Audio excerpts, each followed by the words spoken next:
dreams za tomorrow ndo hizi zina happen sahi. Si ni kweli?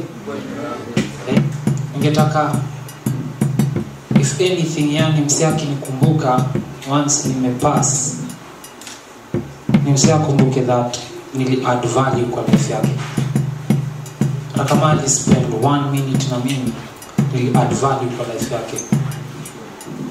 Nikisema mimi ni prophet kipofu, kenye na maanisha ni nikisimama hapa hivi sisimami kama msemi mwenye anajua na ati nimekaa kufunza. Pia mimi ni pupil. Na ni understand? Pia mimi ni pupil. Na so mimi ni pupil yako. I'm only here to help you to see. But usifikiria ati mimi ndio naona. Juu pia mimi nataka hiyo light. Na na believe mazeni love peke yake ndio inaweza leta hiyo light. Wakati nimekushow love na wewe ni show love, tunaweza bring light kwa space. Na unakerende imegrow, unajua. And then pia nimetiki wase hapa hivi like poetry pia imegrow. Na hiyo mimi kwangu ndo raha yangu, unajua.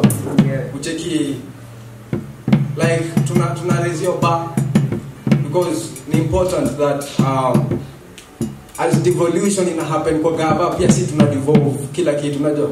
Because tunahitaji pia ku devolve hata shughuli zote za sanaa pia zitoke nje ya Nairobi. Tutembee nje ya Nairobi pia sisi, unajua. Kama vile tuko hapa leo. Now, yeah. And this is I'm doing like how important this is, yani. The fact that kuna hii audience hapa hivi na kuna hii shughuli inafanyika hapa. Nataka kuwatupia tu challenge moja. Every time you panda stage, new tense.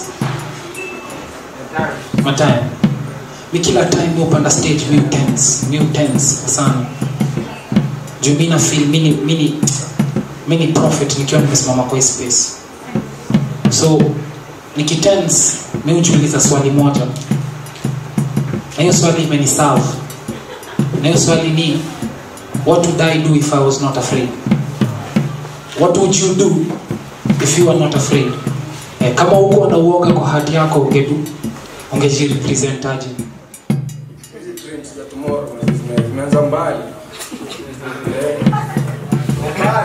Sijui kama tumeziachieve bado, but I think pia kwa hai ni kitu ya kushukuru, si ndio? But rondo tuko hapo sasa. I think kila msee akona jani. I'm sure kila msee ana story yake. I'm sure kila msee amekonka vitu mob. Roga ni siroge. Roga ni siroge. Roga watoto wa mapasta. Sizo ni dumba. Wangu kidole cha kumba nilisikia spoken word.